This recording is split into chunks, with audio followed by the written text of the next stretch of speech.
Hello guys, sa video nito ipapakita ko naman sa inyo kung magkano yung toll fee na nagagastos kapag umuwi kami ng probinsya. So yan ay Urdaneta Toll Gate. Auto-sweep yung gamit ng RFID. So yun yung starting point.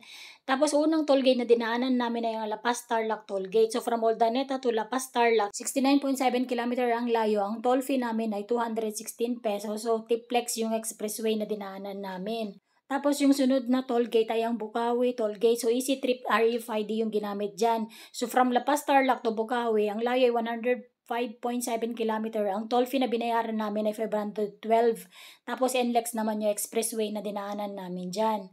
Tapos, lastly, so Batino Toll Gate. So ito na yung last na toll gate na dinaanan namin. So from Nichols to Batino exit, toll fee ay 224 pesos, 43.4 km. At SLEX naman yung expressway na dinaanan dyan. Ang total na toll fee namin ay umabot ng 950 pesos from Pangasinan to Calamba. One way lang yan at hindi pa kami dumaan ng Skyway Stage 3.